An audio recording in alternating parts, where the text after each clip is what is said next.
बहुत सारे स्टूडेंट्स ऐसे हैं जो नॉर्मली उनका आईटी देने तक ये चैप्टर नहीं पूरा हुआ, तो उतने सही टाइम पे इसको पूरा करें। ठीक है? इसके बाद नेक्स्ट वीक में हम we may be starting solid and fluid, है ना। जो चैप्टर हम स्टार्ट करेंगे, start the solid and yes fluid, sir. जिसमें कि solid and fluid, elasticity, mechanical properties of matter and fluid mechanics, ये सारी चीजें, है ना। तो वो विल स्टार्ट दैट चैप्टर, है ना। ओके तो सर। वो नेक्स्ट वीक से आपका स्टार्ट, सर उस तो चैप्टर सारे में यूनिट 3 में थर्मो ही का है यूज होगा? आपके। बताओ बेटा, क्या चीज बोल रहे हो? सर उस चैप्टर में हीट और थर्मो का यूज होगा? नहीं नहीं है, थोड़ा बहुत है, थोड़ा बहुत यूज होगा, है ना। कई क्वेश्चन जो है ना वो आपके अभी आप हीट के इसलिए नहीं कर पा रहे क्योंकि आपको फ्लूइड नहीं आता, है ना, या इलास्टिसिटी के ऊपर बेस्ड, वो आप कर पाओगे आप, है ना। उसमें एक चीज यूज होगी, मैं आपको बताऊंगा उसके बाद, है ना। जो भी चीज आपकी यूज होगी दैट आई विल टेल, है ना। लेकिन हीट एंड के क्वेश्चंस में इसका यूज होगा, इसका उल्टा सही नहीं है। बहुत सारे क्वेश्चन जो आप इससे हीट के नहीं सॉल्व कर पा रहे हो ना, क्योंकि अभी आपको फ्लूइड के बारे में नॉलेज ही नहीं है, वो भी आप सॉल्व कर पाओगे, या इलास्टिसिटी के बारे में नॉलेज नहीं, है ना, तो उसको भी आप सॉल्व कर पाओगे। क्या कर लेते हैं, चलो तो आज जो हम स्टार्ट कर रहे हैं, we have studied the first law of thermodynamics. तो आज जो टॉपिक हम पढ़ेंगे, will study the second law of thermodynamics, है ना। क्या जो हम चीज पढ़ेंगे, we study the second law of thermodynamics, second law of thermodynamics.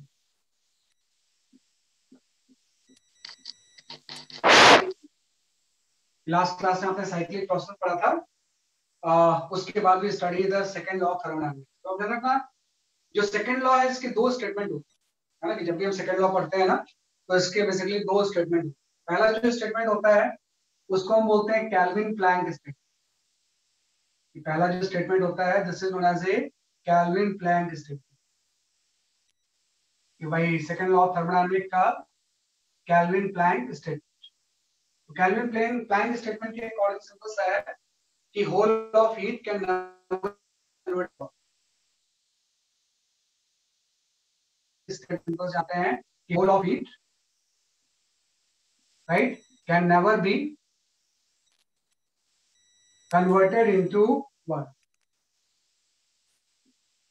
Mic mute कर दो बेटा। कन्वर्टेड इनटू वन, भाई ऐसी कोई भी मशीन पॉसिबल नहीं है जिससे पूरी की पूरी हीट वर्क हो। बेटा माइक म्यूट करो। ऐसी कोई भी मशीन नहीं है कि पूरी की पूरी हीट को वर्क कन्वर्ट कर दे, कुछ ना कुछ हीट रिजेक्ट होगी। इनडायरेक्टली इसका एफिशिएंसी कैन नेवर बी 100%, है ना। इसका सिंपल सा मतलब ये हो गया, efficiency can never B 100%, never be 100%, है ना। कि कोई भी ऐसा आपका सिस्टम पॉसिबल नहीं है जिसकी की एफिशिएंसी कितनी हो जाए सकती है आपकी 100% हो जाए, है ना कुछ वेट से जरूर होगा। तो ये तो आपका स्टेटमेंट होता है, इसको हम बोलते हैं कैल्विन प्लैंक स्टेटमेंट। जो सेकंड स्टेटमेंट होता है, सेकंड लॉ ऑफ थर्मोडायनामिक्स का ही, this is known as a Clausius statement, this is known as a Clausius statement, है ना। तो क्लॉसियस स्टेटमेंट ये होता है कि भाई हीट हायर टेम्परेचर से लोअर में तो पास हो जाएगी, लेकिन कभी भी लोअर से हायर में ट्रांसफर नहीं हो सकती, है ना। सिंपल सा हम बोल सकते हैं कि हीट बाय इटसेल्फ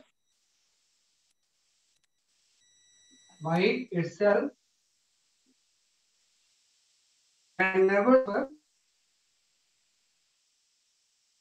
किसकी आवाज नहीं कर रहा माइंड अपना, बार बार ट्यून, फिर मैं भी कहूंगा, अर्नव।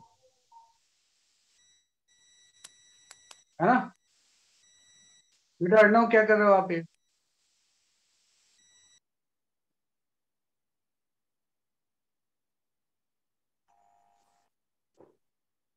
है ना, कि सिंपल से आपका आ गया कि heat by itself can never transfer from,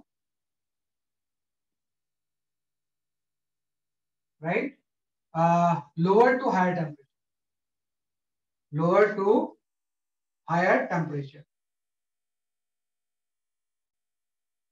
higher temperature without external work, without external work. ये आपका है ना कि हीट अपने आप हायर से लोअर तो ट्रांसफर हो जाती है, लेकिन कभी भी लोअर से हायर टेम्परेचर की तरफ अपने आप नहीं जाएगी without external work. External work करेंगे तभी वो लोअर से हायर की तरफ क्या होगा, जैसे आपके ट्रांसफर। ये आपकी दो चीजें आ गई, इसी को हम बोलते हैं सेकंड लॉ ऑफ थर्मोडायनामिक्स, है ना। तो जो केल्विन प्लैंक स्टेटमेंट है, इसके ऊपर जो बेस इंस्ट्रूमेंट होता है उसी को हम बोलते हैं हीट इंजन, है ना। कि इसके ऊपर जो बेस होता है this is known as a heat engine. ये सबसे पहला जो इंस्ट्रूमेंट हम पढ़ते हैं, we study the heat engine. तो हीट इंजन का कांसेप्ट एकदम सिंपल सा है। हीट इंजन का काम है हीट को वर्क में कन्वर्ट करना। कोई भी हीट इंजन जो काम करता है, heat engine convert heat into work, है ना। कि कोई भी अगर हीट इंजन है तो हीट को किस में कन्वर्ट कर देगा, जैसे आपके वर्क में। कि जब भी आप उसमें हीट सप्लाई करोगे तो हीट किस में कन्वर्ट हो जाएगी, जैसे आपकी वर्क, राइट। तो हीट इंजन का सेटअप जो होता है उस तरह से होता है कि सबसे पहले आपके पास कोई सोर्स ऑफ हीट, यहाँ पे क्या हो जाएगा, जैसे आपके कोई सोर्स ऑफ हीट, है ना। और इस सोर्स का टेम्परेचर ज्यादा होगा, सपोज T1। यहाँ पे कोई आपकी वर्क होगा या कोई सिस्टम होगा जिस पे आप वर्क कर रहे हो, और यहाँ पे एक सिंक होता है। यहाँ पे क्या हो जाएगा, जैसे आपका सिंक, और सिंक का टेम्परेचर जो होता है वो कम होता है, ये सपोज T2, है ना। सोर्स का काम है हीट को सप्लाई करना, और सिंक में हीट क्या होगी, रिजेक्ट, है ना। और जो सिंक सोर्स का टेम्परेचर है वो सिंक के टेम्परेचर से क्या होता है, जैसे आपका ज्यादा होता है। तो T1 की वैल्यू T2 से ज्यादा है, तो आपको क्या है, सोर्स सिस्टम में हीट सप्लाई करेगा। सपोज इसने Q1 सप्लाई किया, फिर आपको पता है पूरी की पूरी Q1 वर्क में कन्वर्ट नहीं होगी ना, इसका कुछ पार्ट तो वर्क में आ जाएगा, है ना। और बाकी पार्ट एज ए सिंक में रिजेक्ट हो जाएगा। क्यों, कि सोर्स ने कोई Q1 हीट सप्लाई किया, उसका कुछ पार्ट वर्क में कन्वर्ट हो गया, बाकी पार्ट सिंक में हो गया। इस तरह का जो सेटअप होता है, तो जो हो, पेट्रोल इंजन हो, डीजल इंजन हो या गैस इंजन हो, ये काइंड ऑफ हीट इंजन ही, है ना। उसमें यही सेटअप होता है कि कोई भी इस तरह का इंजन होता है, उसका साइक्लिक प्रोसेस में देखें तो ये चीजें होती है। कोई सोर्स ऑफ हीट होगा जो कि सिस्टम में हीट सप्लाई करेगा, उस सिस्टम से कुछ वर्क ऑब्टेन करेंगे व्हील्स को रोटेट करके, और बाकी चीज क्या होगी, पूरी की पूरी कन्वर्ट नहीं होगी, क्योंकि पहला स्टेटमेंट यही होता है कि भाई पूरी हीट वर्क में कन्वर्ट नहीं हो सकती, कुछ पार्ट रिजेक्ट भी हो, है ना। तो हम जानते हैं कि कोई भी हीट इंजन अगर होगी तो इसकी हम एफिशिएंसी लिख सकते हैं। इसके हम क्या लिख सकते हैं, जैसे कि आपकी एफिशिएंसी। तो एफिशिएंसी की वैल्यू हम कल हमने पढ़ी ना, कि work done by heat supplied होता है। भाई कोई भी एफिशिएंसी जो होती है वो आउटपुट बाय इनपुट होती है, और डन हो गया क्या हो गया, जैसे कि आपके हीट सप्लाइड हो गया, और वर्क, इन दोनों का डिफरेंस ही तो होगा। ठीक है, कि जब बचा वर्क हो जाएगा, एफिशिएंसी ऑफ हीट इंजन आपका ही होगा कि भाई वही साइकिल की एफिशिएंसी और हीट की एफिशिएंसी एक ही बात, क्योंकि कोई भी हीट इंजन किसी साइकिल के ऊपर ही वर्क करता है। तो जब हम उसके साइकिल की एफिशिएंसी निकालते हैं, वही किसका एफिशिएंसी होगा, जैसे कि आपकी हीट इंजन की एफिशिएंसी आ गई। ये आपका जस्ट हो जाएगा 1 minus mod of Q2 by Q, है ना। मॉड लिखना जरूरी है,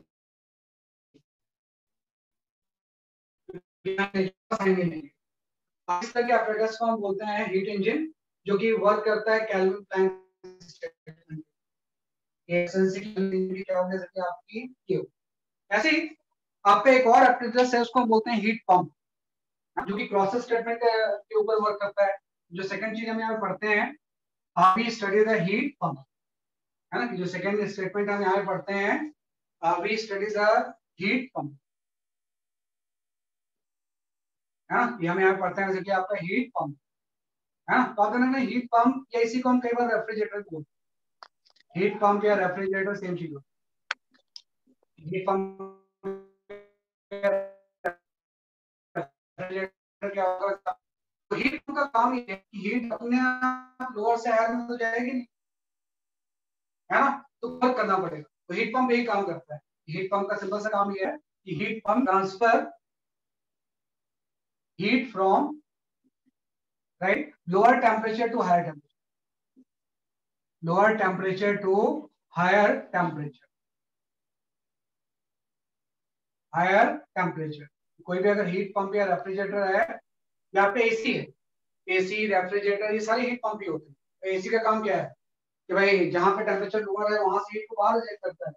रेफ्रिजरेटर का भी काम यही है कि कैबिनेट के अंदर जहाँ पे टेम्परेचर कम है वहां से हीट को बाहर रिजेक्ट कर रहा है। तो रेफ्रिजरेटर, एसी, ये सारे किसके एग्जाम्पल होते हैं, इसलिए आपके हीट पंप।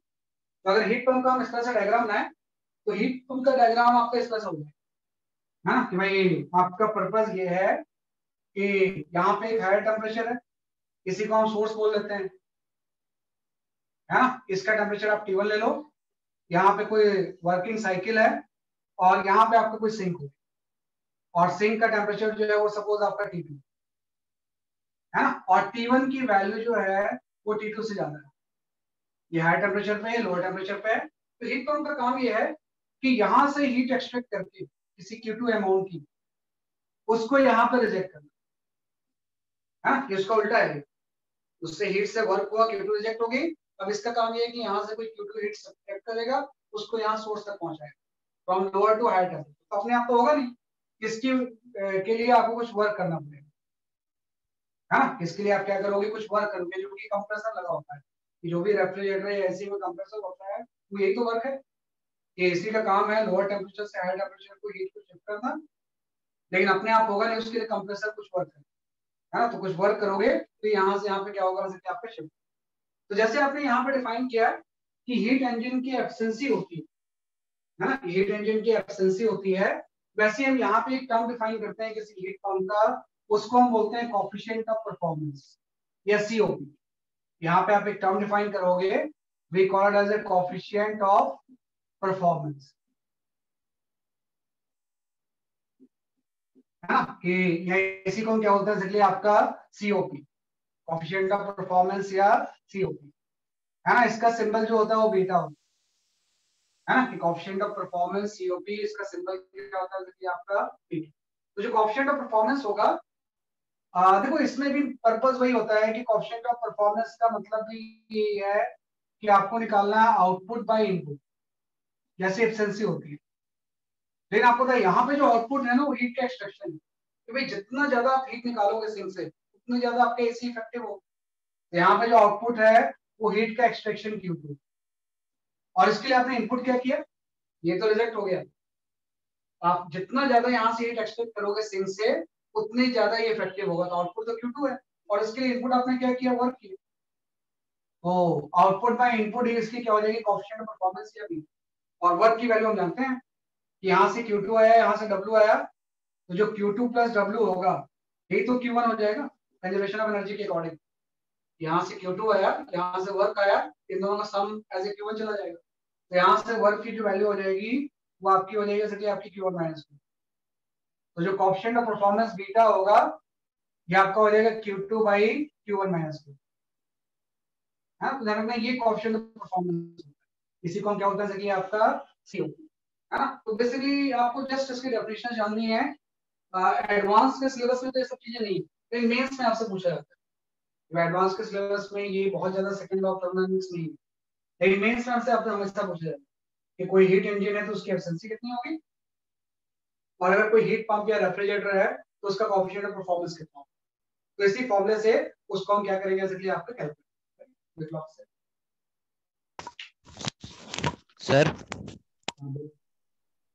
सर तो मतलब हीट इंजन में जो सिस्टम होता है वहां से वर्क करा जाता है, लेकिन हीट पंप में जो वर्क होता है वो सिस्टम के ऊपर किया जाता है। सिस्टम के ऊपर किया जाता है, बिल्कुल सही।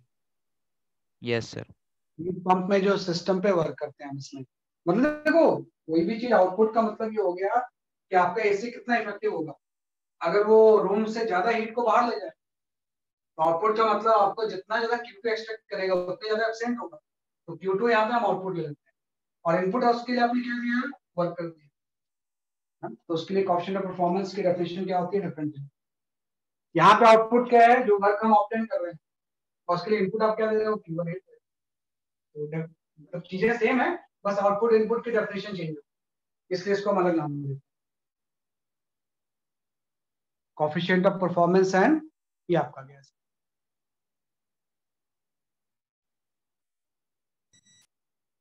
सर Q1 हीट रिलीज्ड है तो फिर वो तो माइनस में होनी चाहिए। हीट रिलीज थोड़ी है, यहाँ पे हम कंजर्वेशन ऑफ एनर्जी लगा रहे हैं। कंजर्वेशन ऑफ एनर्जी के अकॉर्डिंग क्या होगी, कि यहाँ से Q2 हीट आया, यहाँ से वर्क आया, लॉ ऑफ थर्मोडायनेमिक्स थोड़ी लगा रहे हैं, तो साइन यूज करेंगे हम। यहाँ से Q2 आया है, यहाँ से W आया, दोनों ऐड हो गए और वो सारा का सारा इधर चला, Q1 के इक्वल आ गया। Input energy is equal to output energy, conservation of energy लगे, उसके अकॉर्डिंग वर्क की वैल्यू Q1 माइनस Q2 है ना, कि उसके अकॉर्डिंग वर्क की वैल्यू क्या आ गया, इसलिए आपकी Q1 माइनस Q2 है ना। सर यहाँ पे प्रोसेस कौन सा वर्क कर रहा है? अभी प्रोसेस बताता हूँ, प्रोसेस कुछ भी हो सकता है, साइकिल जो हो ओके सकती सर। है साइकिल होगी, यहाँ पे साइकिल होगी कोई ना, तो साइकिल कुछ भी हो सकती है, यहाँ पे साइकिल होगी, तो साइकिल के बारे में हाँ, डिस्कस करते साइक्लिक प्रोसेस है ना सर ये फिर? हैं। हाँ, सारे प्रोसेस साइकिल, यहाँ पे जो साइकिल सर जिसके यहाँ पे जो, क्योंकि सर वर्क डन हमारा नेट हीट एनर्जी के बराबर आ रहा है, तो इसलिए साइक्लिक होगा ना? हाँ वो तो होगा ही, हाँ बिल्कुल सही, वो भी चाहिए यस कि सर। नेट और वर्क सेम हो, कि प्रोसेस साइकिल ही, कोई डेल्टा यू की इसमें नहीं हो रहा है यस ना, सही सर। बात है, प्रोसेस होगा इसमें, यहाँ पे जो मैंने खोला बनाया ना, यहाँ पे कोई प्रोसेस हो रहा है, और ये प्रोसेस जो होगा वो कैसा प्रोसेस होगा, साइक्लिक साइक्लिक। प्रोसेस। ये आपका क्या तरह से, इसके बाद हम आते हैं, अब ये हम जानते हैं कि केल्विन प्लैंक स्टेटमेंट के अकॉर्डिंग कोई भी इंजन 100% एब्सेंट नहीं हो सकता, हाँ कि भाई केल्विन प्लैंक स्टेटमेंट इनको बोलता है कि भाई 100% एब्सेंसी पॉसिबल नहीं है ना, लेकिन हम चाहते हैं कि भाई मैक्सिमम एब्सेंसी कैसे हम ऑब्टेन करें, कि कौन सा ऐसा साइकिल बने जिसकी की एब्सेंसी जो हो मैक्सिमम, है ना, कि ऐसा साइकिल हम बनाना चाहते हैं जिसकी की एब्सेंसी क्या हो बेसिकली आपकी मैक्सिमम। तो रखना कि जो मोस्ट एफिशिएंट हीट इंजन होता है उसी को हम बोलते हैं कार्नोट इंजन, है ना, यहाँ पे हम बात करते हैं कार्नोट इंजन, है ना, कि वैसे इंजन बहुत सारे होते हैं, ऑटो इंजन होता है, डीजल इंजन होता है, लेकिन ये मोस्ट एफिशिएंट नहीं होता है। स्टीम इंजन होता है, स्टीम इंजन की एफिशिएंसी बहुत कम होती है, पेट्रोल की उससे ज्यादा होती है, डीजल इंजन की और ज्यादा होती है, लेकिन हम चाहते हैं कि भाई 100% नहीं हो सकता, लेकिन हम डिजाइन करना चाहते हैं एक ऐसा इंजन जो कि मोस्ट एफिशिएंट, तो उस इंजन को हम बोलते हैं कार्नोट इंजन। कार्नोट इंजन की सिंपल सी डेफिनेशन है, कार्नोट इंजन इज इंजन, है ना, इसको हम बोल सकते हैं Carnot engine is a reversible heat engine, reversible heat engine, है ना, जब भी हम कार्नोट इंजन की बात करेंगे तो यही इंजन ऐसा है जो कि रिवर्सिबल हीट इंजन होता है, और रिवर्सिबल हीट इंजन को हम क्या बोलते हैं, इसलिए आपकी कार्नोट, इसको हम ऐसे प्रॉपर डेफिनेशन लिखेंगे, प्रॉपर डेफिनेशन जब लिखेंगे हम इसको इस तरह से लिखेंगे कि heat engine, reversible heat engine, हम यहाँ पे वर्ड यूज करेंगे कि reversible heat engine, right, operating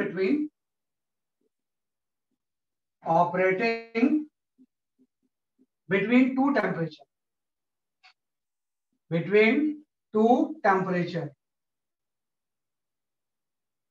है ना, is called Carnot engine, is called Carnot engine, है ना। तो कार्नोट इंजन की सिंपल सी डेफिनेशन है, जैसे ये तो कोई जनरल हीट इंजन था जो मैंने बताया आपको, अगर ये कार्नोट इंजन होगा तो ये रिवर्सिबल होगा, कि भाई पूरे प्रोसेस को हम एकदम रिवर्स कर सकते हैं, तो सिंपल सा reversible heat engine operating between the two temperature is called the Carnot engine. और जो कार्नोट इंजन होगा इसकी सिंपल सी प्रॉपर्टी होती है कि this is most efficient engine, this is most efficient engine, efficient engine, है ना, कि भाई ये जो इंजन है between two operating temperature, most efficient engine between two temperature, अगर मैं कोई सर सोर्स वर्क सबसे कम होगा ना उसमें?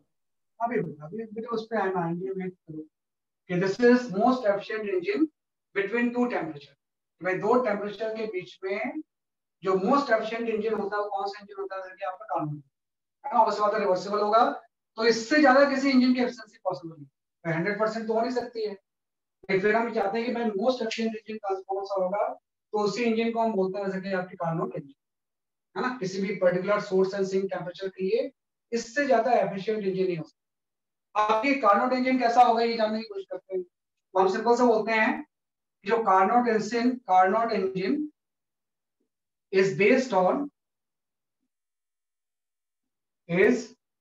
on Carnot cycle. Carnot cycle, भाई जो कार्नोट इंजन है वो किसके ऊपर बेस्ड होगा? कार्नोट साइकिल के ऊपर। तो जो कार्नोट साइकिल होता है ना उसमें 4 प्रोसेस होते हैं। कार्नोट साइकिल की अगर हम बात करें तो इसमें बेसिकली 4 प्रोसेस होते हैं। पहला जो प्रोसेस होता है 1 से 2, है ना? तो जो 1 से 2 प्रोसेस होगा वो आपको आइसोथर्मल एक्सपेंशन होगा। पहला जो प्रोसेस कौन सा हो जाएगा इसके लिए आपका? आइसोथर्मल एक्सपेंशन, है ना? कि भाई आप हीट जब सप्लाई करोगे तो टेम्परेचर कांस्टेंट होगा, आइसोथर्मल एक्सपेंशन हो जाएगा। फिर दूसरा जो प्रोसेस होगा वो 2 से 3 आपका हो जाएगा एडियाबैटिक एक्सपेंशन। एडियाबैटिक एक्सपेंशन, है ना? और 3 से 4 जो प्रोसेस होगा वो आपका हो जाएगा आइसोथर्मल कंप्रेशन, जो वापस वही लाना है ना। तो 3 से 4 प्रोसेस जो होगा वो कौन सा हो जाएगा? आइसोथर्मल कंप्रेशन, सर आपने है ना? प्रोसेस वर्ड यूज क्यों नहीं किया? कोई बात है, प्रोसेस ही है ये। भाई वर्ड वही ओके है, सर। आइसोथर्मल प्रोसेस में आइसोथर्मल एक्सपेंशन होगा। मतलब एक्सपेंशन और स्पेसिफाई कर दिया मैंने, कंप्रेशन नहीं हो रहा है, एक्सपेंशन हो रहा है। जनरल हम प्रोसेस में तो कुछ भी हो सकता है। तो 1 से 2 में हो गया आइसोथर्मल एक्सपेंशन, 2 से 3 में एडियाबैटिक एक्सपेंशन, 3 to 4 में आइसोथर्मल कंप्रेशन, एंड 4 से 1 वापस आ गए एडियाबैटिक कंप्रेशन। Adiabatic compression. तो अगर इस 4 प्रोसेस से मिलके कोई साइकिल बनती है, उसी प्रोसेस को साइकिल को हम बोलते हैं कार्नोट साइकिल, और उसी के ऊपर कार्नोट इंजन बेस्ड होता है। और कार्नोट इंजन की एफिशिएंसी क्या होती है? Between 2 temperature of the source and sink क्या होती है? जैसे कि आपकी मैक्सिमम, है ना? तो कार्नोट साइकिल को मैं जब प्लॉट करूंगा कि भाई कार्नोट साइकिल का स्ट्रक्चर कैसा होगा, है ना? कि भाई कार्नोट साइकिल का जो स्ट्रक्चर होगा वो आपका इस तरह से हो जाएगा। अगर मैं इसका पीवी डायग्राम बनाऊं किसी भी कार्नोट साइकिल का, है ना? कि भाई यहाँ पे प्रेशर वर्सेस वॉल्यूम डायग्राम लाते हैं, है ना? ऑब्वियस बात है हीट इंजन की हम बात कर रहे हैं। हम किसकी बात कर रहे हैं? जैसे कि आपके हीट इंजन की। यहाँ पे आपका कोई सोर्स है, आपने किसी सोर्स से इसके ऊपर हीट सप्लाई की, है ना? Q1 आपको पता है सिंक में हीट क्या हो जाएगी? रिजेक्ट हो जाएगी, है ना? Q2, और बीच में हम कुछ वर्क ऑप्टेंट, सोर्स का टेम्परेचर आपने T1 ले लिया और इसका टेम्परेचर आपने क्या ले लिया? T2 ले लिया। तो जब मैं यहाँ पे इस हीट सप्लाई करूंगा ना तो कांस्टेंट टेम्परेचर पे करूंगा। तो पहले प्रोसेस में आप हीट क्या करोगे? सप्लाई करोगे। तो आप क्या करोगे? सबसे पहले 1 पे स्टार्ट करोगे। तो 1 से सबसे पहला जो प्रोसेस होगा वो आइसोथर्मल एक्सपेंशन हो जाएगा, कि आइसोथर्मली एक्सपैंड होकर 2 पे पहुंच गए। और इस प्रोसेस में आपने यहाँ पे कोई टेम्परेचर कांस्टेंट रहेगा, वो टेम्परेचर T1। 1 से 2 तक टेम्परेचर T1 क्या है? कांस्टेंट है। और इसमें आपने सिस्टम में हीट सप्लाई कर दी Q1। उसके बाद दूसरा प्रोसेस होता है एडियाबैटिक एक्सपेंशन। तो एडियाबैटिक एक्सपेंशन में कोई हीट एक्सचेंज नहीं होता। मतलब सिंपल से एडियाबैटिक एक्सपेंशन आपका ऐसा होता है कि 2 से आप कहां पे पहुंच गए? जैसे कि आपके 3 भाई 1 से 2 पे है आइसोथर्मल एक्सपेंशन, फिर 2 से 3 आपका एडियाबैटिक, तो इसमें कोई हीट एक्सचेंज नहीं होता। अगेन आपका हो गया आइसोथर्मल कंप्रेशन। तो जब आइसोथर्मल कंप्रेशन हम करेंगे तो Q2 हीट रिजेक्ट हो और वो सिंक में कांस्टेंट टेम्परेचर T2 पे रिजेक्ट हो। यहां से आपका आ गया आइसोथर्मल कंप्रेशन 3 से 4, है ना? और इसमें टेम्परेचर जो कांस्टेंट होगा वो T2, कि आपने जब सोर्स से हीट सप्लाई किया तो कांस्टेंट टेम्परेचर पे किया।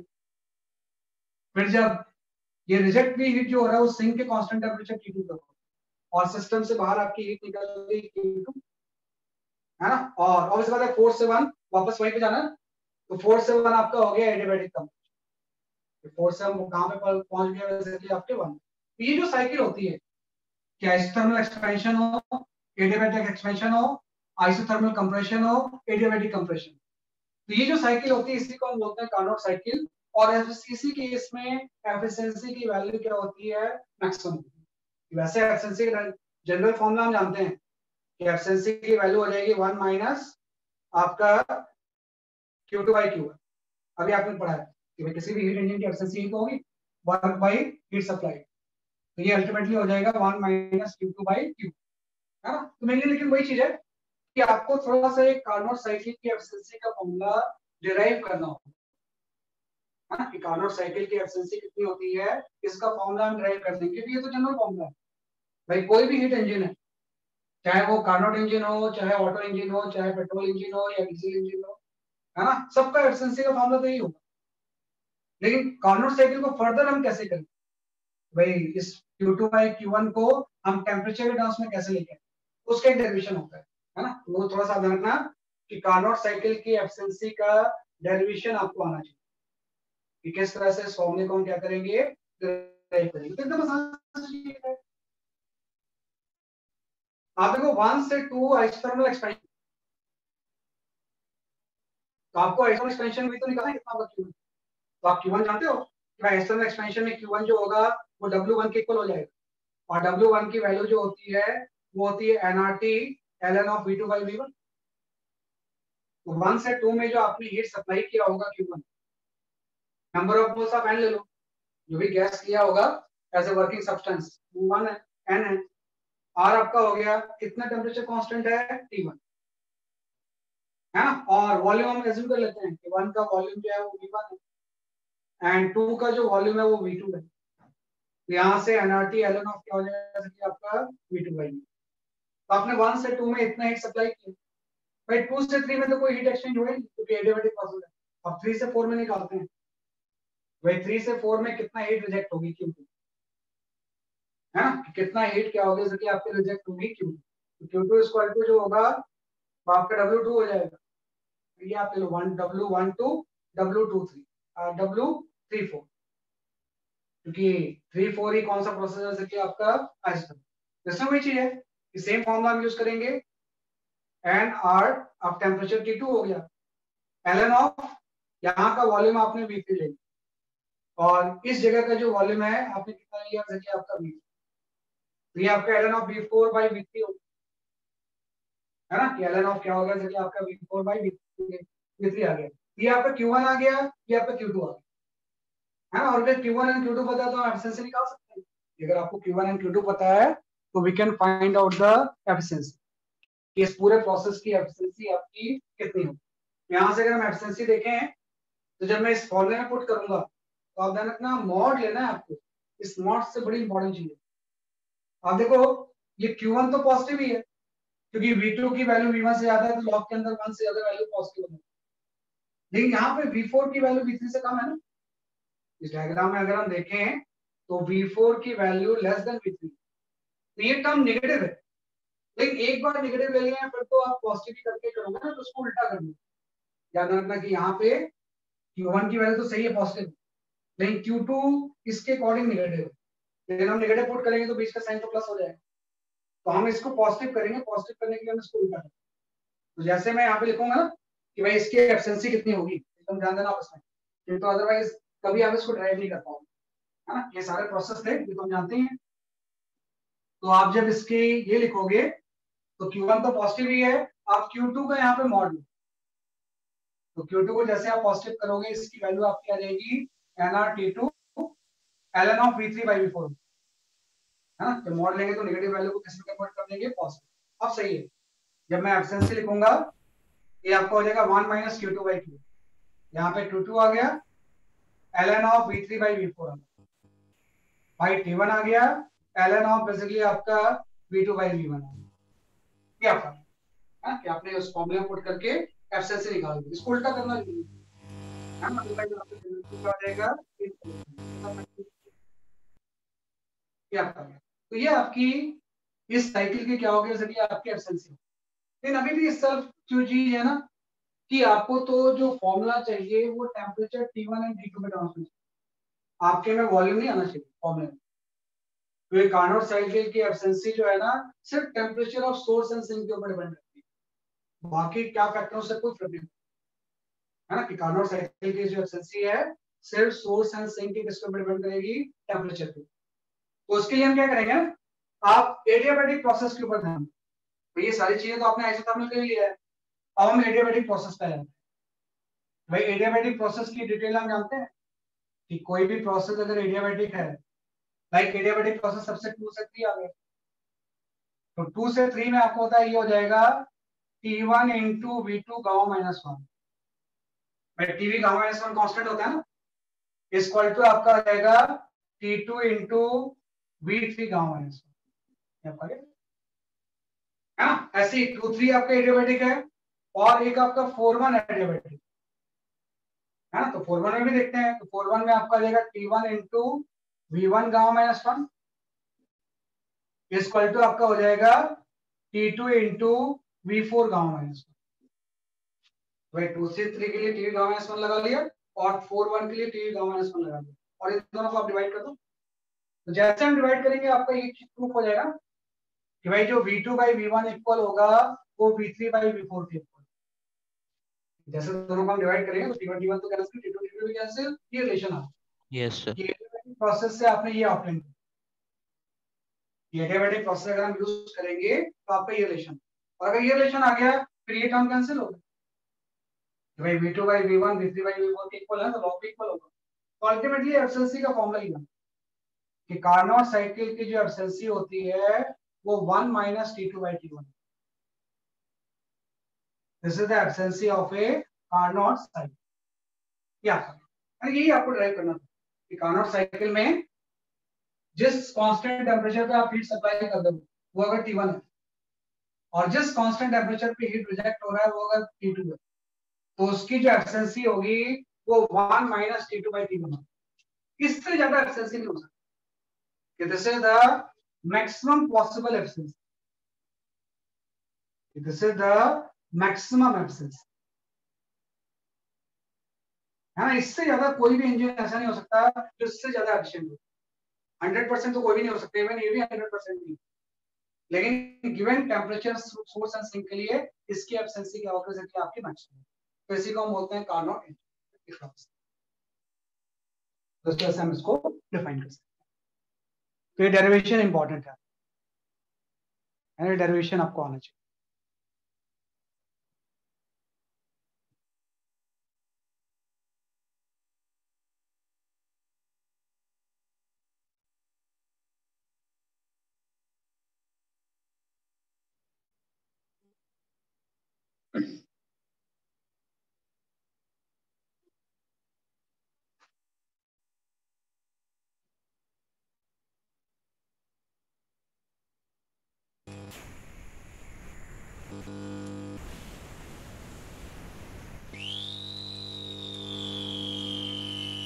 हाँ सही बात, सही बात, एकदम आप सही बोल रहे हो, सही बोल रहे हो।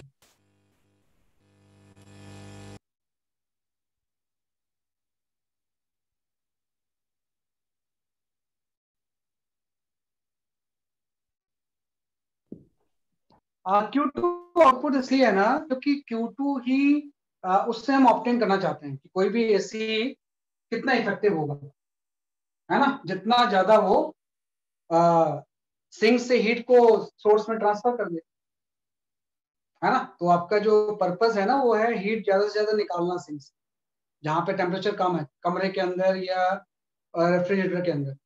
रेफ्रिजरेटर के अंदर हीट टेम्परेचर कम होता है लेकिन स्टिल वहां से हीट बाहर जाती रहती है।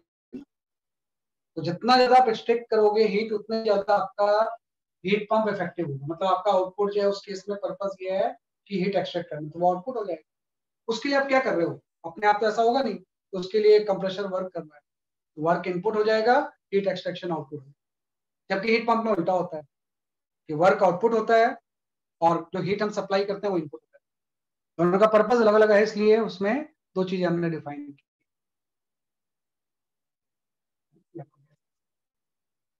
तो कई बार क्वेश्चन इसके ऊपर बेस्ड होते हैं, है ना। मेंस में आपने, मैंने बताइए आपको ये टॉपिक आपके एडवांस का टॉपिक है, हालांकि आ सकता है। तो साइक्लिक प्रोसेस तो है ना, अगर साइक्लिक प्रोसेस आपके एडवांस में भी है तो कार्नोट साइकिल एक साइक्लिक प्रोसेस है तो पूछ सकते हैं। अदरवाइज स्पेसिफाई नहीं किया होगा कार्नोट साइकिल, इन मेंस में स्पेसिफाई किया। तो इसमें जो छोटे मोटे क्वेश्चंस होते हैं एक दो मैं आपको देता हूँ, उसको थोड़ा सा ट्राई करो, आप खुद ही सारा कुछ समझ जाओ। लेकिन डेरिवेशन आपको आना चाहिए कि किस तरह से मैंने एफिशिएंसी इक्वल टू ये चीज आपकी डिराइव की, है ना। कि एफिशिएंसी किस तरह से ड्राइव की है वो आप थोड़ा ध्यान रखना। तो एक क्वेश्चन मैं दे रहा हूँ based on the Carnot cycle.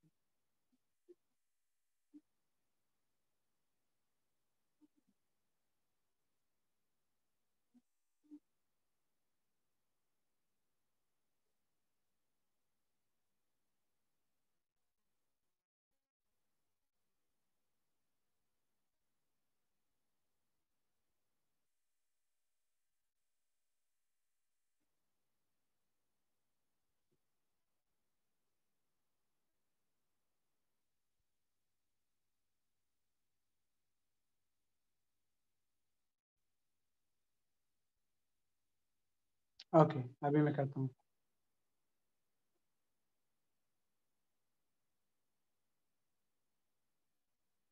हाँ, you can go for this question.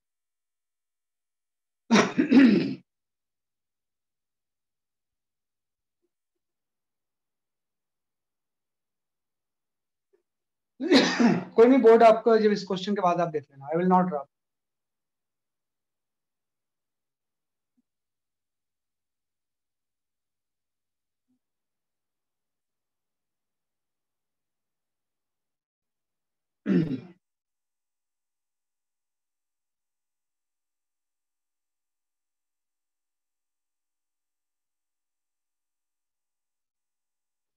Higher temperature, TH for higher, TL for lower.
हाँ, Yash Kumar Jha, answer is correct.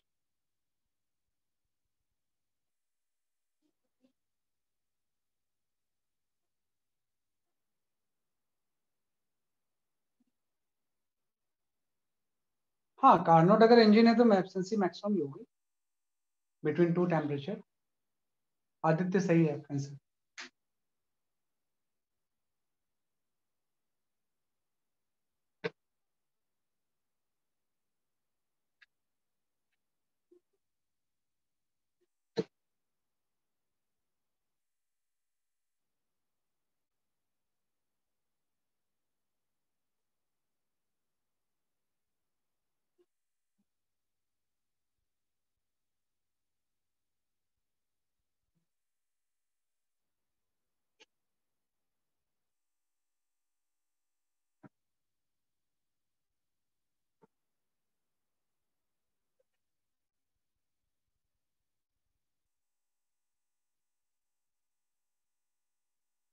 हाँ,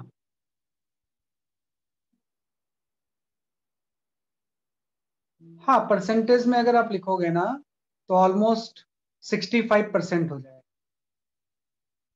सही बता रहे हो. 11/17 का मतलब परसेंटेज में कन्वर्ट कर लो ना इसका, है ना.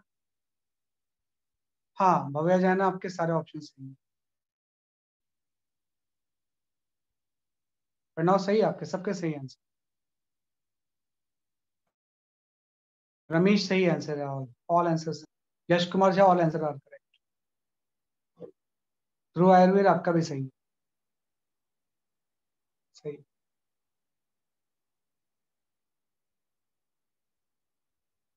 सुहाना सही है आपका आंसर.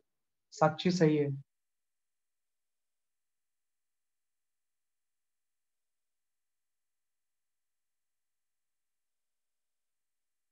हाँ, आशी सही है. आदित्य सही है आपका answer.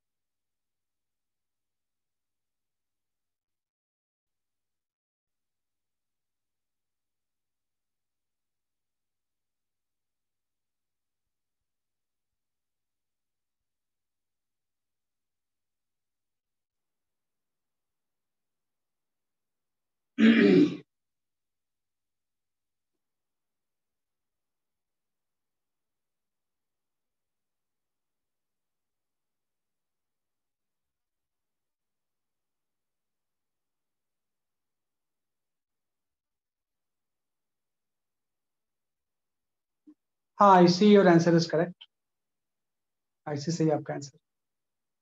All answers are correct. सही है, सही है, सभी ने आंसर बता दिया ऑलमोस्ट, है ना, सभी ने सही आंसर बताया है।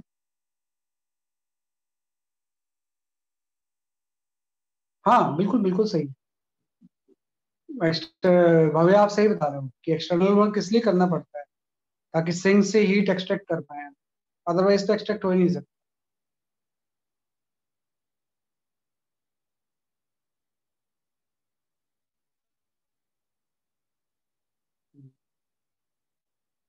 सही है, सबका आंसर सही आ रहा है, सबने सही आंसर दिया है।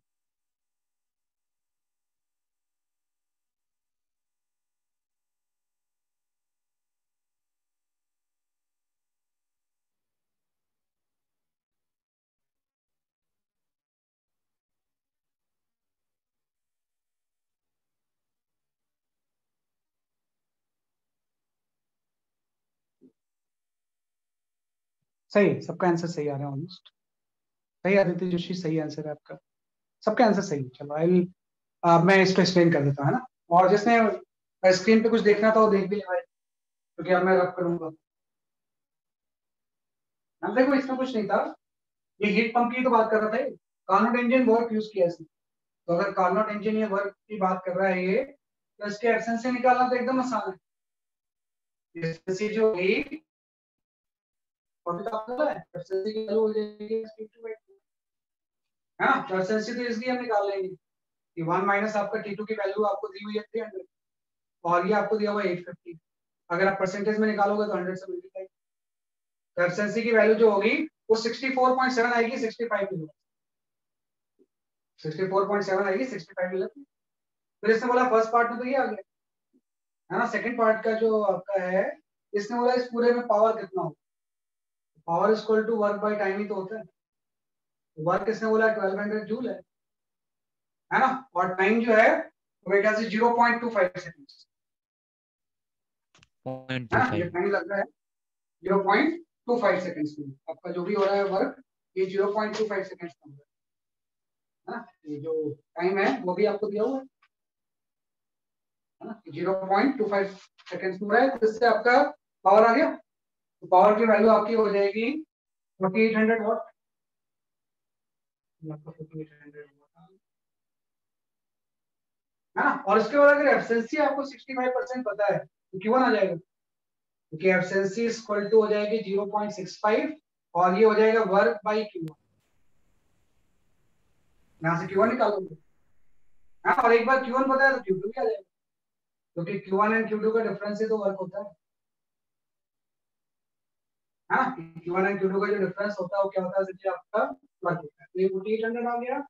इसका जो आंसर है मेरे ख्याल से, है ना, आप थोड़ा सा राउंड ऑफ वगैरह कर लेना, है ना, आंसर इसके अकॉर्डिंग। इसका जो आंसर है वो ये है, हाँ 4.8, ये आपका 1855 है ना। और ये जो आंसर है ये 655, Q2 की वैल्यू 655। तो ऐसे कर लेंगे, इजी चीज होती है ना, इसलिए एडवांस में रखा गया क्योंकि इसमें कोई बहुत ज्यादा ऐसे कंसेप्चुअल क्वेश्चंस नहीं बनते हैं सर बहुत आपने ज्यादा। Q1 कैसे निकाला? भाई Q1 एंड Q2 का absence equal to 1 by Q1 ही तो होता है। Absence equal to 1 by Q1 ही तो हीट सप्लाई करना है। वर्क पता है, एब्सेंस पता है, तो Q1 आ जाएगा। सही और Q1 एंड अप्रोक्स में Q2, यस सर। 1855 है। हाँ box में। और इन दोनों का डिफरेंस वर्क होता है, Q1 पता है, वर्क पता है, तो Q2 आ जाएगा बॉक्स में आपको। तो मेरे पास यही आंसर लिखा हुआ है, राउंड ऑफ करके ये हम सकते हैं। नेक्स्ट क्वेश्चन पे आ जाओ।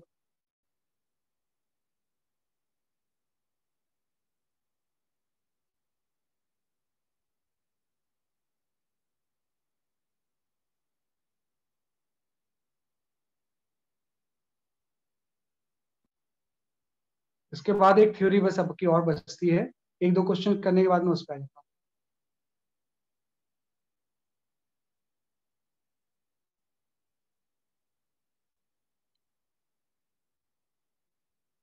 Okay, you can go for this question.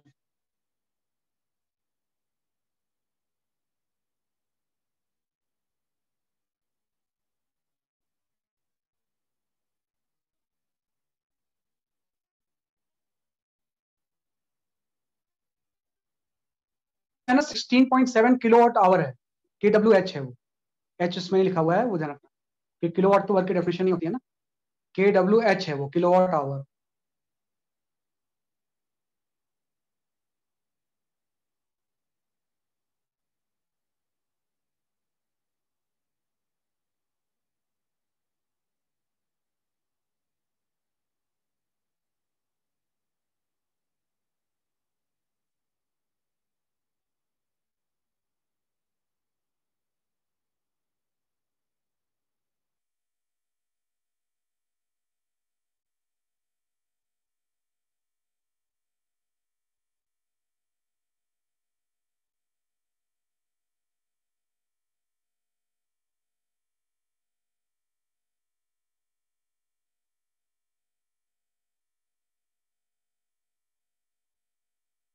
Kilowatt hour of work, KWH।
हाँ, mg is the mega joule, capital M stand for mega होता है और स्मॉलर स्टैंड फॉर मिली होता है, capital M is the mega joule, है ना, ये सही है आपका।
हाँ सही बात है।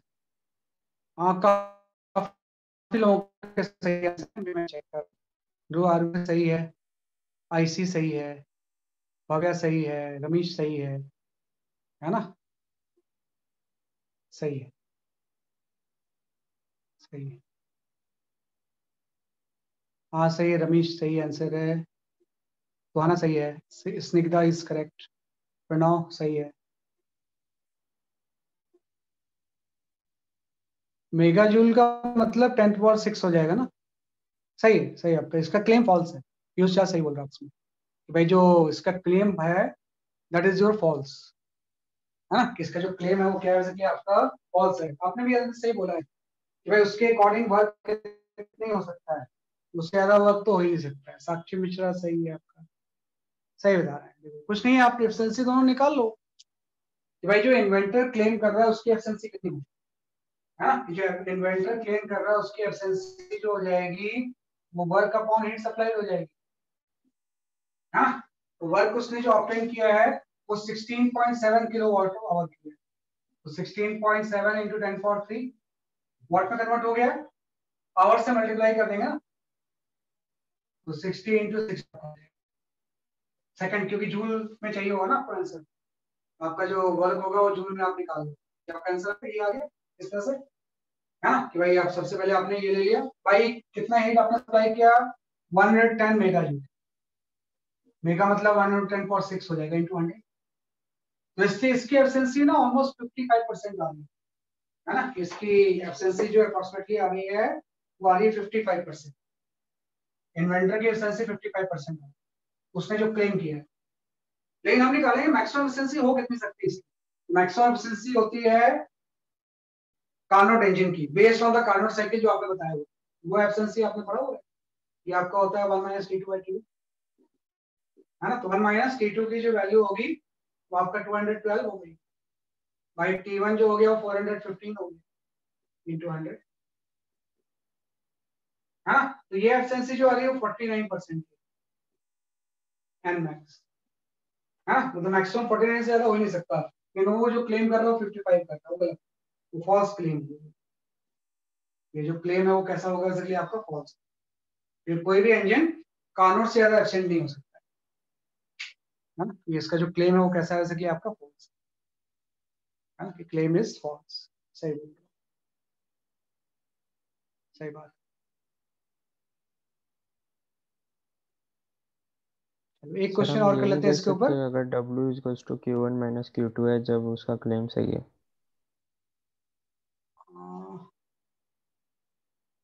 हाँ वो भी कर सकते थे आप, वो भी कर सकते थे, वो भी कर सकते थे, सही बात है ना? कि वो भी कर सकते थे, बिल्कुल सही बोल रहा आप इसमें कि भाई कंजर्वेशन ऑफ एनर्जी भी वायलेट कर रहा होगा ना वो भी सही है।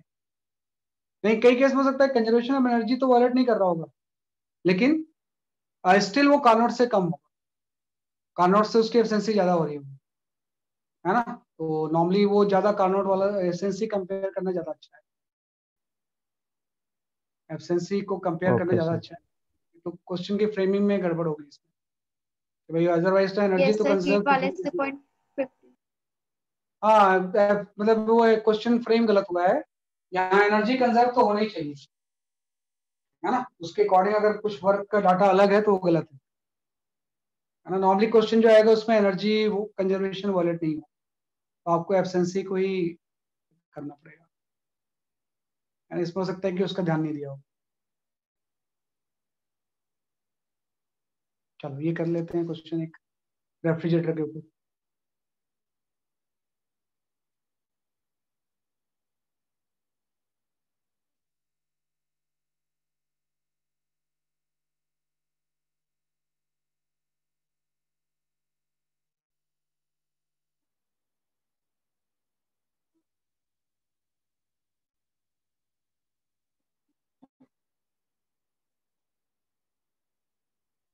सारे पार्ट के आंसर एक साथ भेजना बेटा, ब्रेक करके मत भेजो, चेक करना मुश्किल होती है मुझे।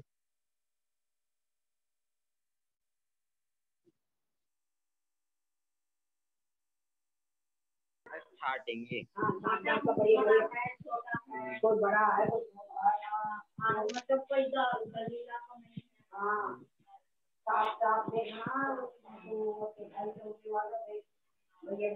राइट क्लिक करो।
सही है, तो आसान सा क्वेश्चन है, अच्छा ही नहीं, तो 2 लाइन का क्वेश्चन है। जस्ट आपको मतलब ये समझने के लिए था कि आप इस सब चीजों को मतलब टर्म्स को समझ रहे हो या नहीं समझ रहे।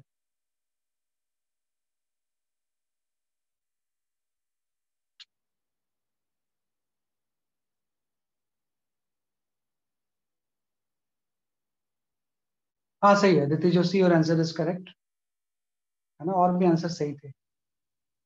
हाँ सही है, दिति जोशी सही है, आयुषी सही है, पीयूष सही है, रमेश सही है, प्रणव सही है, भव्या सही है, अर्णव सही है, सही, आदित्य सही है,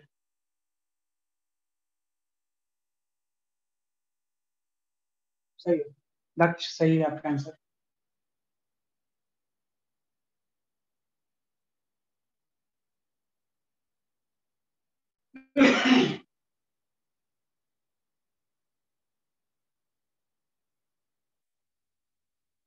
ध्रुव सही है आपका आंसर, बिल्कुल सही। आयुषी सही है, खुशी सही है आपका आंसर।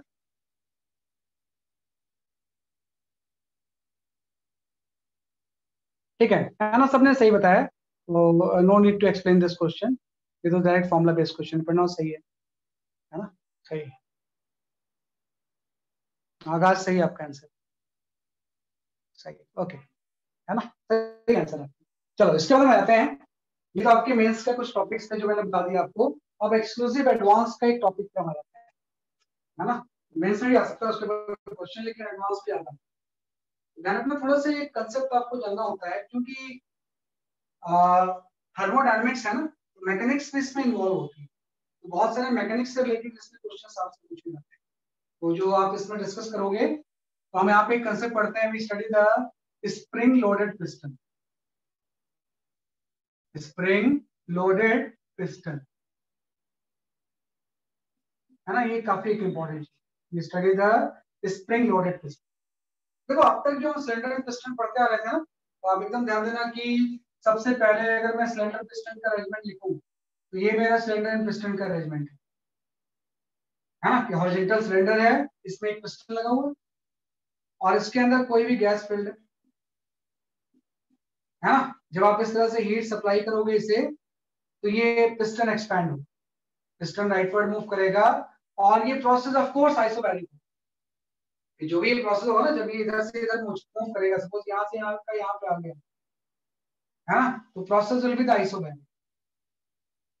ये प्रोसेस कौन सा प्रोसेस होगा, आइसोबैरिक। उसका रीजन है ना कि भाई अंदर का प्रेशर तो कांस्टेंट रहेगा, क्योंकि हम ये बोलेंगे इसको यहाँ पे बना लो आप कि इसमें आइसोबैरिक इसलिए लगा क्योंकि बाहर से एक फोर्स लग रहा होगा पी नॉट इंटू ए, और अंदर से अगर पी इंटू ए लग रहा है, इनसाइड प्रेशर अगर पी है, तो इक्विलिब्रियम मतलब प्रेशर आउटसाइड और इनसाइड सेम ही रहेगा ना, तो प्रेशर पी की वैल्यू जो होगी हमेशा पी नॉट के इक्वल होगी, मतलब इसके अंदर का प्रेशर अगर ये हॉरिजॉन्टल पिस्टन है, तो हमेशा एटमॉस्फेरिक प्रेशर के इक्वल है ना, तो एक्सपैंड जब होगा तो प्रोसेस कैसा हो जाएगा, जैसे आपका आइसोबैरिक, प्रेशर कांस्टेंट रहेगा इसमें। इसी में अगर मैं इसको अरेंजमेंट को इस तरह से वर्टिकल बना दूं, है ना, और पिस्टन का मास में वैसे, भाई मास तो इस केस में भी था, लेकिन उस मास से कोई फर्क नहीं पड़ रहा है, तो मास को तो कोई नॉर्मल फोर्स बैलेंस कर रहा है, लेकिन इस केस में मास का फर्क पड़ेगा, क्योंकि आप ले लोगे इस तरह से, वेट mg लग गया यहाँ पे एटमॉस्फेरिक प्रेशर की वजह से फोर्स लग गया P नॉट इंटू ए, और इनसाइड प्रेशर अगर P है तो ये आपका PA लग गया। तो अगर मैं बोलूंगा हमेशा अगर इक्विलिब्रियम में है और इस तरह से एक्सपैंड हो रहा है हीट सप्लाई करने की वजह से, तो ये भी आइसोबैरिक प्रोसेस ही होगा। हाँ, प्रेशर P नॉट नहीं होगा बल्कि P नॉट की जगह पे डिफरेंट होगा, प्रोसेस अभी भी क्या होगा जैसे कि आपका आइसोबैरिक, इसमें प्रेशर कांस्टेंट ही रहेगा। हाँ, इसमें प्रेशर क्या रहेगा जैसे कि आपको कांस्टेंट पे भी हम जब इक्विलिब्रियम लेंगे तो हम बोलेंगे PA जो है ये P नॉट इंटू ए को बैलेंस कर रहा है प्लस mg को भी बैलेंस कर रहा है, तो इनसाइड प्रेशर जो होगा वो P not plus mg by A हो जाएगा, है ना। A is the area of the piston, area of the cylinder. तो इसमें भी प्रेशर जो है वो कांस्टेंट ही है, जैसे ये कांस्टेंट था ये भी प्रेशर कांस्टेंट ही रहेगा। अब देखो इसमें क्या चीज वेरिएबल है, कोई चीज वेरिएबल है ही नहीं। एटमॉस्फेरिक प्रेशर तो ऑलमोस्ट कांस्टेंट ही रहता है, वेट भी कांस्टेंट है, एरिया भी कांस्टेंट, तो ये भी कांस्टेंट प्रेशर है लेकिन वो डिफरेंट है। तो हमेशा प्रेशर जो हम निकालते हैं वो इक्विलिब्रियम से निकालते हैं। लेकिन कई बार क्या होता है ना क्वेश्चंस में, इस सारे के साथ एक स्प्रिंग भी लगी हो, तो अगर स्प्रिंग लगा दें तो फिर प्रेशर वेरिएबल हो जाए, तो स्प्रिंग फोर्स वेरिएबल हो। यहाँ पे अगर हम बात करें स्प्रिंग लोडेड पिस्टन की थर्ड केस में, कि भाई यहाँ पे अगर हम बात करते हैं इस तरह से थर्ड केस में कि भाई ये आपका कोई स्प्रिंग लोडेड पिस्टन, कि भाई इस पिस्टन के साथ एक स्प्रिंग ऐसे लगी हुई ऐसे, तो इसी को हम बोलते हैं स्प्रिंग लोडेड पिस्टन, क्योंकि नॉर्मली होते ही है पिस्टन के साथ एक स्प्रिंग लगा होता है शॉक एब्जॉर्ब करने के लिए। तो जब हम इसको क्यों हिट देंगे तो ये भी एक्सपैंड होगा, तो अब ये आइसोबैरिक प्रोसेस नहीं होगा, क्योंकि जैसे जैसे राइटवर्ड जाएगा स्प्रिंग फोर्स चेंज होगा, स्प्रिंग फोर्स चेंज होगा तो अंदर का प्रेशर ही वेरी होगा। तो अगर मुझे इनसाइड प्रेशर निकालना है तो अगेन मैं इक्विलिब्रियम की इक्वेशन लिखूंगा, मैं बोलूंगा अंदर से प्रेशर PA फोर्स लग रहा है, बाहर से एक फोर्स लग रहा है वो P नॉट इंटू ए, लेकिन अगर ये x से मान लो कंप्रेस हो गया है तो एक kx भी लग रहा है। तो अगर हम इक्विलिब्रियम की इक्वेशन लिखें तो PA जो होगा वो P not into A plus kx को बैलेंस कर, तो इनसाइड प्रेशर जो होगा उसकी वैल्यू आपकी हो जाएगी P not plus kx by, जो कि वेरिएबल है। अब ये प्रेशर कैसा हो जाएगा जैसे कि आपका वेरिएबल, तो इस केस में कांस्टेंट का प्रेशर जो भी था, इस केस में प्रेशर वेरिएबल होगा, जैसे जैसे एक्सचेंज होगा प्रेशर की वैल्यू भी चेंज होगी। तो प्रेशर हम ऐसे निकालते हैं स्प्रिंग लोडेड पिस्टन में, इस तरह से हम इनसाइड प्रेशर की वैल्यू को क्या करेंगे कैलकुलेट। ऐसे इसी केस में अगर ये वर्टिकल होता तो फोर्थ केस में अगर हम ये निकालें कि अगर ये पूरी चीज इस तरह से वर्टिकल होती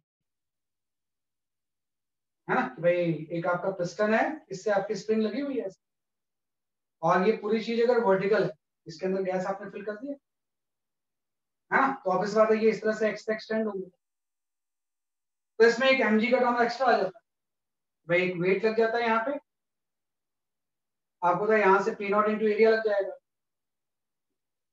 है ना, एक आपका यहाँ पे फोर्स लग जाएगा kx और प्लस P इंटू ए, इनसाइड प्रेशर अगर P है तो P इंटू ए लग जाएगा। जब फोर्सेस बैलेंस करेंगे तो PA जो होगा वो तीन फोर्स को बैलेंस करेगा, mg plus P not a plus k, तो इनसाइड प्रेशर अगेन वेरिएबल है लेकिन इसमें एक mg वाला टर्म आ जाएगा, P not plus mg by A plus kx by I, हाँ ये भी प्रेशर वेरिएबल, प्रेशर वेरिएबल है। हाँ, तो ये चारों केस में ध्यान रखना, पहले दोनों तो प्रेशर कांस्टेंट है, इस केस में प्रेशर वेरिएबल है। तो अगर आपसे बोला गया कि इस चारों केसेस में what is the work done by the gas, अगर ये हर केस में x से एक्सटेंड हो गया है, अगर एक्सटेंशन है हर केस में x से हो गया है, then what is the work done by the gas, work done by the gas निकाल लेंगे। अभी तो आपने बोला है कि work done by the gas जो होता है इंटीग्रेशन ऑफ pdv होता है ना, work done by the gas क्या होता है, जैसे कि आपका integration of p into t, है ना, आपको पता है p की जगह पे तो p नॉट आ जाएगा इस केस में, और dv की जगह पे आपका आ जाएगा a इंटू dx, है ना, और लिमिट आपकी 0 से x हो जाएगी, है ना। वैसे तो इसमें कांस्टेंट है तो इंटीग्रेशन की जरूरत नहीं है, फिर भी मैंने इंटरवल फॉर्मूला से, तो p नॉट इंटू x ए बाहर आ गए, इस केस में वॉल्यूम बाय द हो जाएगा p नॉट ex, है ना, ये फोर्स इनटू डिस्प्लेसमेंट से इतना वर्क हो जाएगा इस केस में वर्क निकालना है सेम फॉर्मूला pdv, लेकिन यहाँ पे आएगा p not plus mg by into a dx, 0 से x तक। तो इस केस में वर्क डन में ये पी नॉट इंटू एक्स वाला टर्म तो आएगा ही, प्लस एक वेट वाला भी टर्म आ जाएगा, प्लस एक आपका एम जी एक्स भी आ जाएगा। हाँ कोई बात नहीं, P not into x pressure में से वर्क भी हुआ, एक ग्रेविटेशनल वर्क भी हुआ, ये वर्क इस केस में आ गया। तो हर केस में वर्क डन के लिए फॉर्मूला आप यही यूज करोगे, जो भी प्रेशर है उसको पुट कर दो और डीवी की जगह पे एडीएक्स पुट कर दो, इंटीग्रेट कर। इसमें इंटीग्रेशन की जरूरत नहीं थी क्योंकि बाकी सारे टर्म तो कांस्टेंट, लेकिन फिर भी मैंने जानबूझ के इंटीग्रेशन। हाँ इस केस में अगर आपसे पूछा गया कि अगर ये एक्स एक्सटेंड किया कितना वर्क होगा, वर्क इज इक्वल टू इसको इंटीग्रेशन ऑफ पीडी, तो पी की जगह पे आपका वेरिएबल प्रेशर आ जाएगा ये x by into area into D, और 0 से x तक इंटीग्रेट कर देंगे। वर्क की जो वैल्यू आ जाएगी वो आपकी आ जाएगी P naught A x plus half के एक्स। हाँ स्प्रिंग में भी एनर्जी स्टोर होगी, है ना, किसको इंटीग्रेट करेंगे तो कितना हो जाएगा प्लस हाफ के एक्स स्क्वायर। ऐसे इस केस में तो इस केस में मैं लिख नहीं रहा हूँ, आप सीधे लिख दोगे P naught A x plus m g x पहले जैसा ही, प्लस एक स्प्रिंग वाला भी आ जाएगा आपको। तो ये टर्म बड़ी इंपॉर्टेंट है कि अगर ये एक्स तक एक्सटेंड हो रहा है और स्प्रिंग लोडेड या जनरल पिस्टन है तो वर्क हम कैसे निकालेंगे, क्योंकि एक बार वर्क आ गया तो क्यू डेल्टा यू निकाल लेंगे आप। अगर आपसे कोई बोला गया कि अगर कितना क्यू सप्लाई करेंगे ताकि ये इतने से एक्सटेंड हो जाए, तो सबसे तो वर्क निकालोगे ना, क्योंकि हम क्यू इक्वल टू जानते हैं, वर्क अगर आपको पता है तो उससे डेल्टा यू से ऐड कर दो, वर्क प्लस डेल्टा यू क्या हो जाएगा सर आपके क्यू। पहले तो हम इस सारे कंसेप्ट से वर्क निकालेंगे, फिर डेल्टा यू का फॉर्मूला तो आपको पता ही होता है for any process, delta U तो एनसीवी डेल्टा टी होती है, और इन दोनों का सम हीट सप्लाई डालें कि कितना हीट सप्लाई करेंगे ताकि इतने सेंटीमीटर या मिलीमीटर से, तो ये स्प्रिंग लोडेड पिस्टन का कंसेप्ट होता है। तो सारी मैकेनिक्स हम इसमें क्या करेंगे यूज।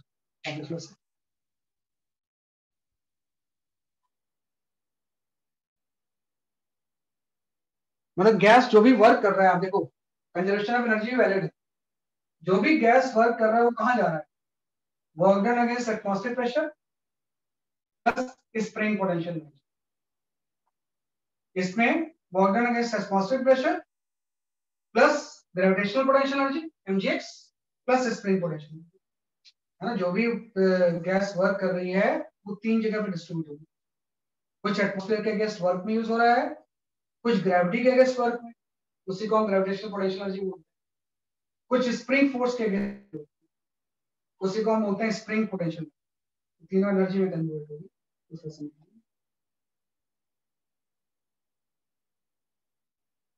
तो इसके ऊपर कई बार बड़े कंसेप्चुअल क्वेश्चंस आते हैं। क्वासी स्टैटिक है तो हमेशा इक्विलिब्रियम तो रहेगा ही, बहुत स्लोली मूव करती है सारी चीजें।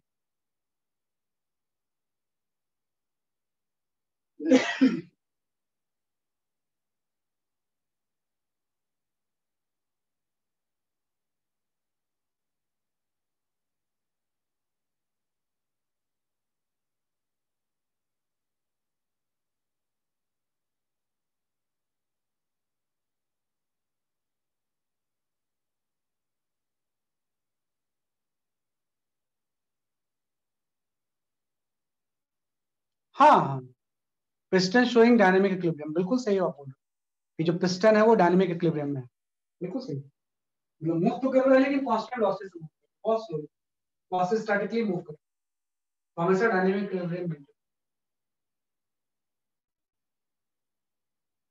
स्टेशनरी नहीं है, स्टैटिक इक्विलिब्रियम नहीं है, डायनेमिक मूव कर रहा है बहुत स्लोली, वी ऑलमोस्ट कांस्टेंट है, तो हमेशा इक्विलिब्रियम मेंटेन। तो इसके ऊपर एक क्वेश्चन होता है जो हर जगह पे आपसे पूछा जाएगा, तो वो मैं आपको देता हूँ, फिर मैं उसको एक्सप्लेन करूंगा। आप ट्राई करो थोड़ी देर तक, then I will explain that question. ये हर बुक में आपको मिल जाएगा ये क्वेश्चन, तो इस सारे कंसेप्ट को समराइज करता है क्वेश्चन।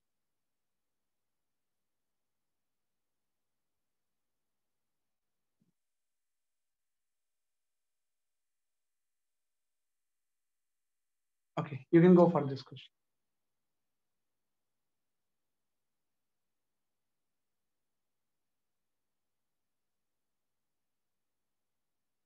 आपको निकालना है फाइनल टेम्परेचर कितना हो जाएगा,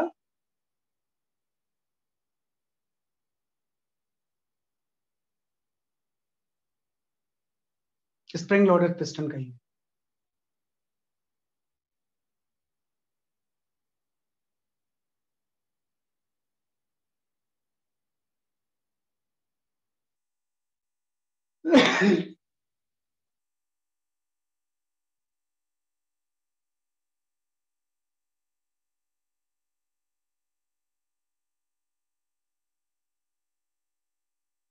देखते हैं नेक्स्ट क्लास एक अगर बीच में कभी लगेगी ना तो क्वेश्चंस की प्रैक्टिस भी कर लेंगे,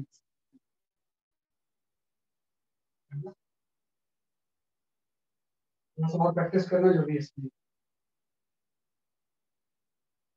फिर उसके बाद नेक्स्ट चैप्टर स्टार्ट।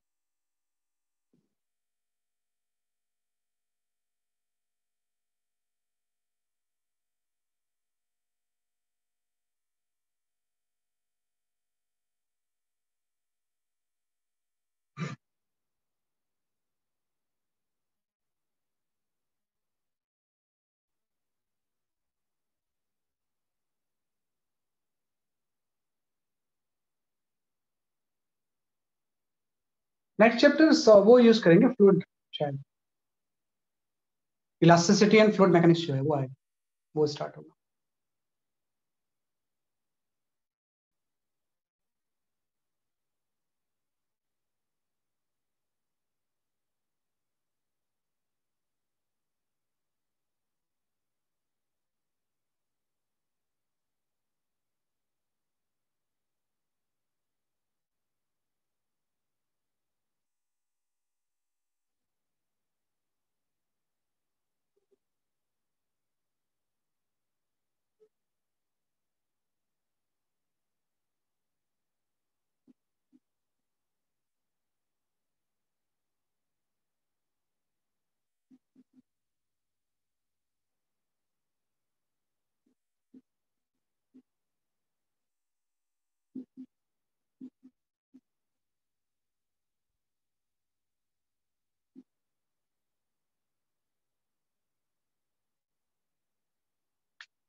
ये तो फाइनल टेम्परेचर निकालो कितना होगा, उसके बाद कितनी हीट सप्लाई करनी है अगर मुझे शिफ्ट करना है।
मैं एक तो चेक कर लेता हूँ आंसर।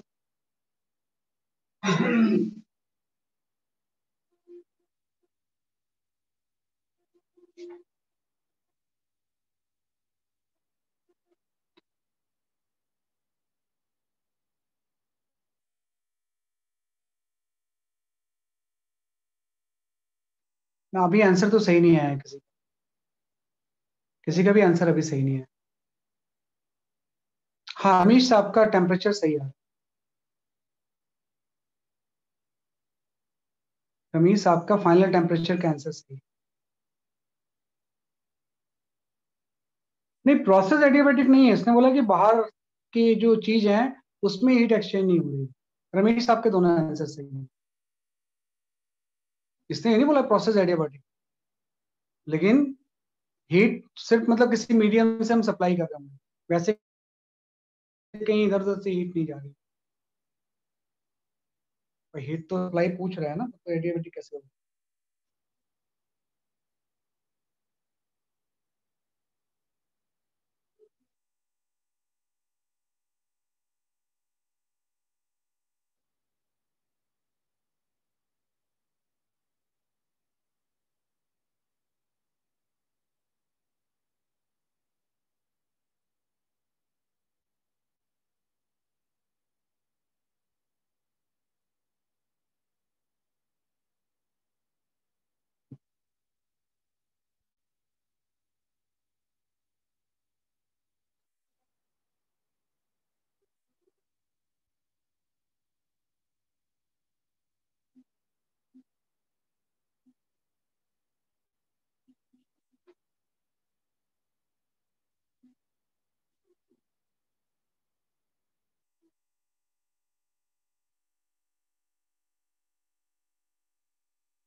अभी सिर्फ हाँ, Suhana your answer is correct regarding temperature. Temperature का आंसर आपका सही।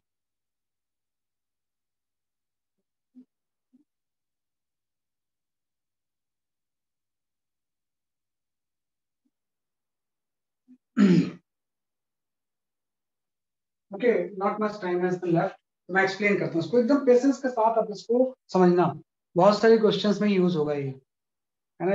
एडो का ही क्वेश्चन है ये, बहुत सारे क्वेश्चंस में यूज होता है। मैं बताता हूँ। अभी मैंने समझाया क्या है, आई विल एक्सप्लेन दिस क्वेश्चन।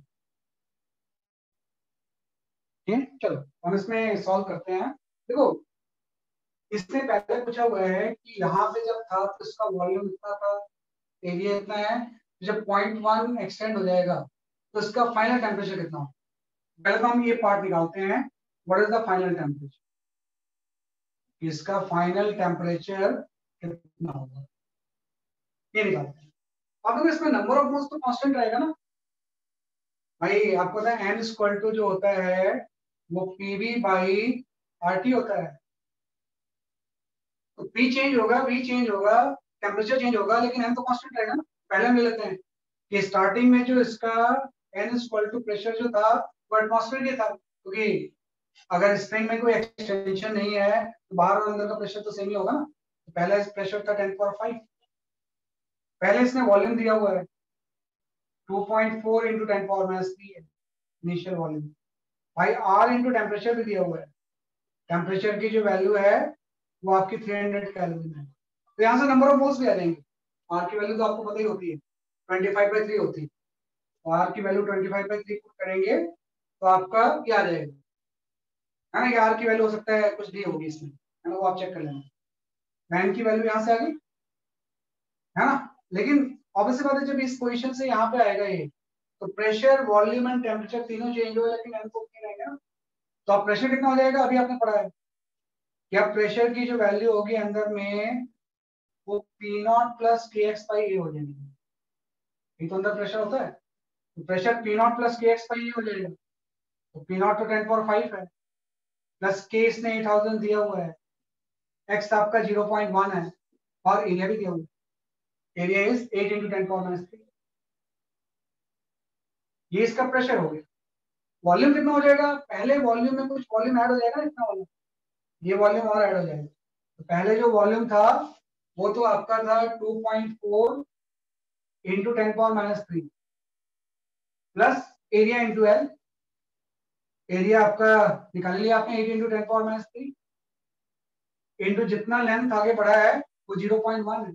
ये सब एकदम ध्यान देना, ये पहले ये था, अब प्रेशर P0 प्लस kx/A हो गया, तो ये x का स्प्रिंग फोर्स पे आ गया। पहले वॉल्यूम इतना था, उसमें एरिया इंटू लेंथ ऐड हो गई, इस पोर्शन का वॉल्यूम उसमें क्या हो गया, ऐड हो गया। भाई आर तो सेम ही है इंटू टेम्परेचर, ठीक। टी आपको निकालना है, और कैंसिल यहाँ से टी आप निकालो। तो जब आप यहाँ से फाइनल टेम्परेचर टी निकालोगे ना, तो जो टी की वैल्यू आ जाएगी वो 800 केल्विन, एकदम सिंपल आ जाएगा। फाइनल टेम्परेचर जो होगा वो कितना हो जाएगा, 800 केल्विन। अगर ये यहाँ से यहाँ गया तो टेम्परेचर जो हो गया वो 800 केल्विन हो गया। आपने देखा ना कि हीट, इसने बोला ये सब चीजें एडियाबैटिक है, मतलब कोई ऐसे हीट ट्रांसफर नहीं हो सकती कहीं से, लेकिन आप किसी सिस्टम से ऐसे हीट सप्लाई कर सकते हो।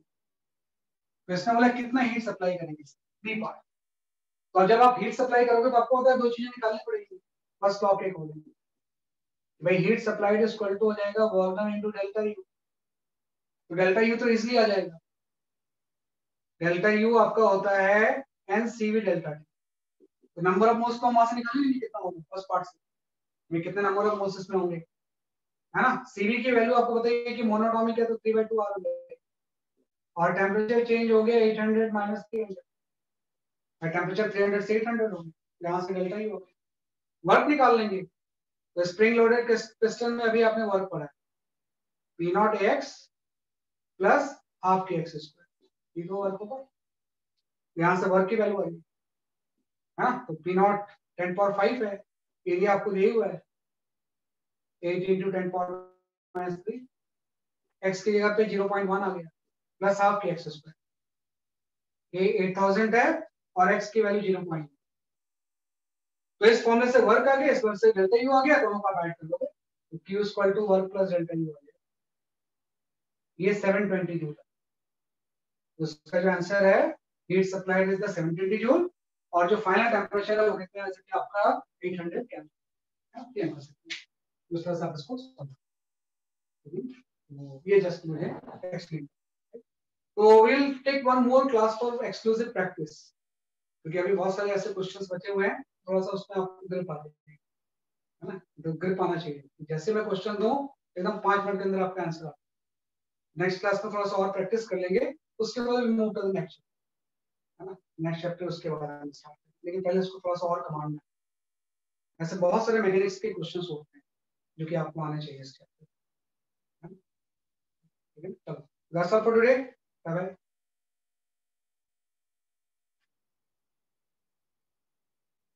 हाँ, वही प्रैक्टिस क्लास हो